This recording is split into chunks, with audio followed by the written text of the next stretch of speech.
Hello and welcome. This is your AP World History teacher, Ben Osborne. We're taking a look here at part 2 of Imperialism. This is technically, again, consequences of industrialization, but it's unit 6. It's basically imperialism. Okay, so anyway, just saying that. All right, we're looking here. We're going to continue on with state power, which we started last time around. We talked mostly about state power and the expansion of state power into Africa. We'll talk a bit more about some other places today, and how do people respond back to it? In what ways do they seek to resist the power of the Europeans in the world? Let's find out. All right. So first off, ooh, that's small, huh? Sorry about that, guys. I should have probably put that on two different things, but it works best to do it this way. State expansion continue. Then let's take a look at Southeast Asia. So Southeast Asia, again, is that area, sort of Vietnam, Indonesia, that kind of place. The Portuguese and Spanish will initially control trade. If you remember, we have groups like our people, such as Vasco da Gama and others who are going to this area, and they will have a lot of influence.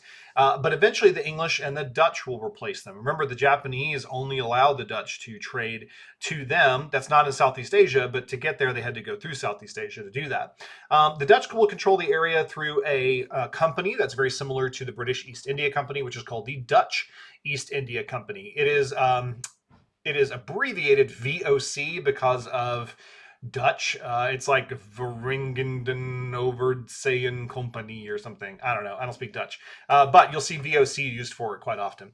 But they were in charge until they were removed due to corruption. They basically were stealing and taking things, and the government wasn't happy with it. So the government said, you know what, you're abolished. We're going to take over direct control instead. Now, one of the things about this control was that it's pretty brutal. The Dutch were really focused on export goods like tea, rubber, or sugar, but that focus limited food production. They would usually this program, this system that they had was designed to increase trade goods to the exclusion of food production. So a lot of harsh conditions in Indonesia, a lot of people starving due to the lack of food around. The British, on the other hand, in Southeast Asia, will control the Malay Peninsula. This is going to become modern-day Malaysia. And they will found this little island city called Singapore on an island that controlled sea trade routes in the area. If any of you all have seen Crazy Rich Asians, that's the country that they're talking about mostly there. Cash crops like palm oil and rubber were king for the British in Malaysia. They got a lot of those cash crops there. Lastly, then the French will control Indochina, Vietnam, Cambodia, and Laos after a successful war against the Chinese. The Chinese were not directly in control of these areas, but they had some influence over them. So once the French fought them, they were able to get the Chinese to sort of leave, and they could take control over those areas. In Southeast Asia, the only place that was not controlled by a European power, at the time called Siam, but today we call it Thailand. It was primarily able to remain independent due to the desire for a buffer zone between the others. They didn't want to have like direct conflict between the French and the British, so they thought this might be a good way to prevent that. So here you can see over here a little map of Southeast Asia and also the different countries that control them. So that's Indonesia down there. It says Netherlands, East Indies. So Sumatra, Java, Borneo, those kind of places. That sort of pinkish color then is going to be the British, which would include the Malay Peninsula, Sarawak, etc. And also Burma up there on the top left, and then French Indochina. The Philippines were actually controlled by the United States. Down there in New Guinea, you can see the bottom part there says Austria. That's not Austria, sorry, Australia. And then New Guinea was the northern part there is controlled by Germany, basically, which is unusual. One thing about it, Singapore, super important city. You can see kind of how it kind of controls all the trade in that area. It's right there at the tip of that Malay Peninsula. I put a little picture of the modern day skyline of Singapore there. Their mascot is a merlion, which I love. So you see that little picture there. It's got a little lion head and a little fish body, and it's spitting some water out into the bay. In the modern day, it's a pretty fascinating country. Very unique in the world. All right, continuing on then, in South Asia, this is going to be places like modern day India, Pakistan, Bangladesh. There is technically, the British will expand their control. So technically at this time, the French and the British had some control over the Indian subcontinent. The French were on the eastern, eastern coast. The British were on the western coast, and so they had disagreements or whatever. Eventually, at the Battle of Plassey, the French and their native allies versus the British and their native allies. This is going on during the 7 Years' War, and it leads to total British control. The British are able to defeat the French British in this Battle of Plassey. The British East India Company is then put in charge of this country until what's called the Sepoy Rebellion of 1857. So the Sepoy Rebellion is a particularly important bit of Indian history. Excuse me while I get rid of this light that's so bright. Okay, there you go. Particularly important part of in British history, or yeah, and also Indian history. Basically, sepoys were soldiers that were Indian soldiers that served the British Empire, or in this case, the British East India Company. But they revolted due to a couple of different things and fought against the British. The British were only barely able to put them down, and the British government had to step in order to maintain control. So after this, they're like, all right, British East India Company, you're not doing the job anymore. We got to get rid of you. Okay, now China is sort of unique and different due to the large population and relatively more control by the government. Again, it's not like the central government of the Qing by this time period is very strong, but it's more powerful than, say, like India. The China's never really politically parceled up into little different groups. Instead, it is economically divided into spheres of influence. Like they just want money, basically, so they're able to do this instead. Spheres of influence are exclusive trading rights for Europeans. So if the British had control of a certain area, only they could trade there, even if the Chinese wanted to trade with other groups. There was a terrible internal conflict called the Taiping Rebellion, which we'll talk about in a minute, that tore China to pieces in the 1850s, and it resulted in even more European control. And then near the end of the century, we have this group called the Boxers lead the Boxer Rebellion in an attempt to get rid of the Europeans. But ironically, it led to more European control because the Europeans had to send in even more troops in order to put it down. And that just gave them more control over China instead. Over here on the left, you can see the map of imperialism in China. You can see there British, French, German, Japanese, Russian. Everybody's got a little piece of that whole area there, right?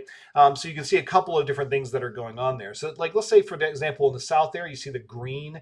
That is going to be, what is that, the British guy? It's not really green. What is that? No, let's do French. Okay, French, sorry. Remember, I'm colorblind. Leave me alone. In the south down there, you can see the green there of the French. So if anybody made it to that area, they had to be French to trade. Unless you're a part of those little tiny areas like Hong Kong or Macau or whatever. The same thing is also true if you go a little farther north. You can see some German influence in other places there as well. So that's called these spheres of influence. You'll also see a little area there that's kind of got an outline that's in the south. Excuse me, it's called Main Area of Taiping Rebellion. Okay, that's what we were talking about in that previous slide. This gentleman above me is the leader of the Taiping Rebellion. Pardon my pronunciation, but it's like Hong Xiaquan. So he is a fascinating figure to me. I don't want to embellish this too much or take too much of your time for something that probably won't show up. But it's a great example of sort of just the kind of craziness of this time period. So Hong basically was a unsuccessful office seeker. He goes home and he takes a nap, and during the nap he has a dream where he encounters God and Mrs. God and his and an older brother, and they all say, "Well, Hong, you are actually one of us. You are sent from the heavens," or whatever. He doesn't think much about it. Thought it was kind of weird, but it definitely impacted him. But he didn't do much about it until one day he encounters some Christian missionaries, and he says to himself, "Oh my, this is what it is. I'm actually the younger brother of Jesus Christ." So he begins a group called the Taiping, and they basically spreading this gospel that he is the younger brother of Jesus Christ will expand. They get a lot of influence because he is of a minority group that was poorly treated by the government. Also, it was a more egalitarian group, like they let women and men fight in military stuff. It was almost kind of communistic in a sense. And by the end of it, it actually controls a lot of territory. Something like 30 million people or something die in this war. But at the end of it, they are defeated, and they are put basically under more European control because of the problems they had and the need for Europeans to help them out. I think it's fascinating because it's an example of something I've never heard of before I started studying it a little bit. And also, I just find any sort of weird little history stuff like that amazing. So yeah, there you go. Taiping Rebellion.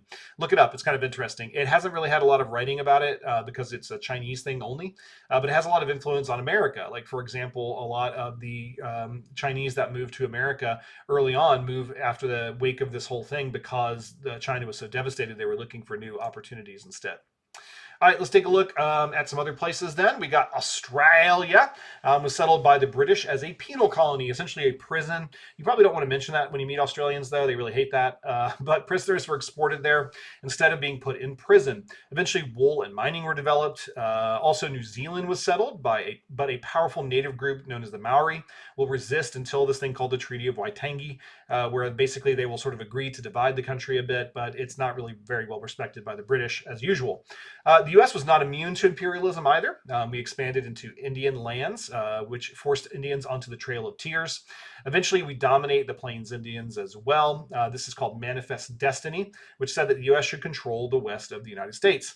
Monroe Doctrine, with also this thing known as the Roosevelt Corollary to the Monroe Doctrine, will lead the United States to interfere in Latin America. And the Spanish-American War of 1898 led the United States to control former Spanish areas. So we are also going to expand into some of these places too. That's not even to mention Hawaii, right? Hawaii is the country also that we took over control of. Here you can see a couple pictures of the United States and Native American groups. Just north of me here, you can see that's where I am, Alabama. You can see different Native American groups that are forced to the west into Indian country, known as Oklahoma today, as a part of this attempt to get them out of the southeast. Over there on the other side, then, we can see American Indian territorial losses. Essentially, they have all that land out there until the United States starts to encroach on that land and take over control of it.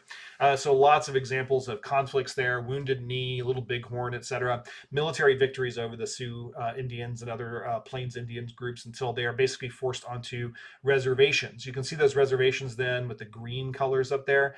As of 1890, that was where they were located, and they are still located in a lot of those places today. All right. Continuing on here, we're also going to see some nationalist movements that will rise up in response to imperialism. A lot of these groups were schooled in Enlightenment thought and had worked for colonial governments. One example, in the Balkans, nations like Serbia and Greece will rise up. This is kind of early on, like the early 1800s.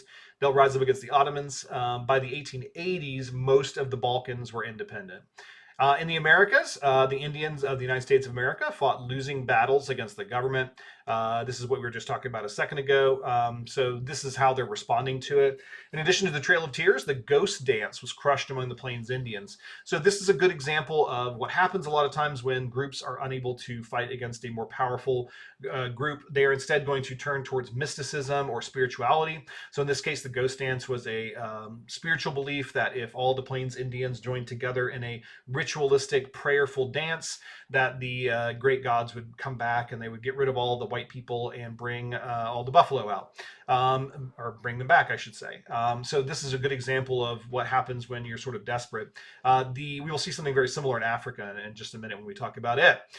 Further south in the Americas, we have Tupac Amaru II, who was a native, who was leading native resistance. He was an Incan, descended from the Incan chiefs, but he was captured and executed in Peru. In Mexico, then, we will see the resistance of the efforts of the French to replace Benito Juarez. Juarez actually had a lot of Native American ancestry, and the French were trying to replace him with a more friendly person for the French, and Mexico resisted those efforts. Here's an example of some of those independence groups here. Some of them are going to be afterwards, obviously, but you can see we got Montenegro in 1878, Greece 1829, Bulgaria 1878. So maybe we don't think of them as traditional indigenous groups, but these are their locations and the places that they were as they resist against imperialism. Continuing on here with some Indigenous response, we talked about it a second ago. After the Sepoy Rebellion, Indians will resist the British Raj by working within the system. So they see the failure of the Sepoy Rebellion and decide, well, let's work within the system. Let's learn about Britain. Let's use their own forces against them, basically. Many will use the empire to get an education, form an important resistance group called the Indian National Congress, which will eventually lead India to independence. In Southeast Asia, then, the Vietnamese had a low-level resistance to French rule for years, led by these folks here. Apologies, Vietnamese is difficult for me to pronounce. The Philippines were taken by the USA in the Spanish-American War with a promise of independence, but we don't do that. The Philippines will resist against us, and from roughly 1899 until 1902, and also kind of afterwards, like we continue fighting there until about 1908, but that's the primary area. We fight against the Filipinos to take their independence from them. Over 200,000 Filipinos died in the conflict, many more American soldiers as well. It's a pretty brutal response to the Filipinos wanting independence. And this is something that was known at the time. Like, these are drawings and stuff that were done at the time. Like, this is not some sort of like change today where we're reevaluating something, right? Like at the time, people hated it. So over there on the left, you can see the big old boot of Uncle Sam crushing down in the Philippines. The little guy there next to him is Aguinaldo, the leader of the Philippines, trying to get that boot out of that area. Over there, you can also see people who were talking about the Philippines as a stepping stone, in a sense, to get over to China to be able to do some more trade with that group. All right, continuing on here. Indigenous response to state expansion and continued. Australian Aborigines were pushed aside by settlers. In New Zealand, the Maori pushed back in a series of wars again until that Treaty of Waitangi.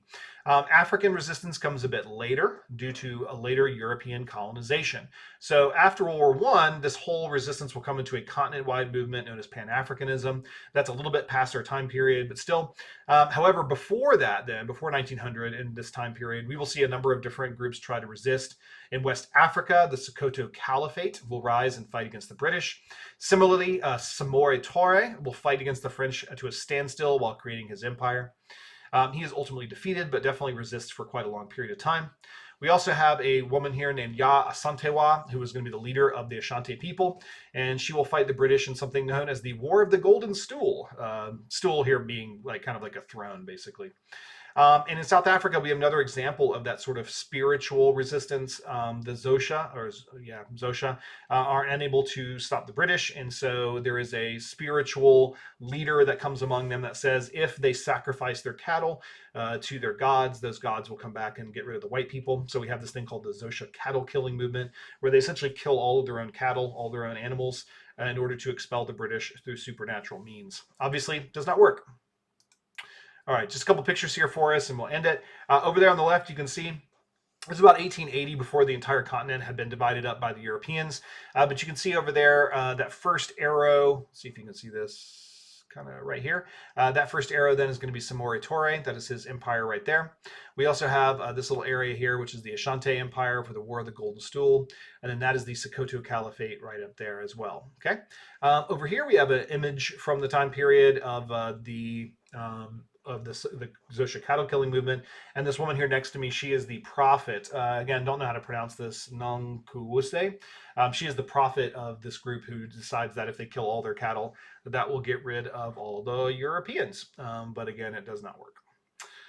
All right, there you go. Just a little bit about some state power and some indigenous response to that state power. We'll take a look next time around at a few other things related to imperialism and finish that up. Thanks a lot for being with me here today.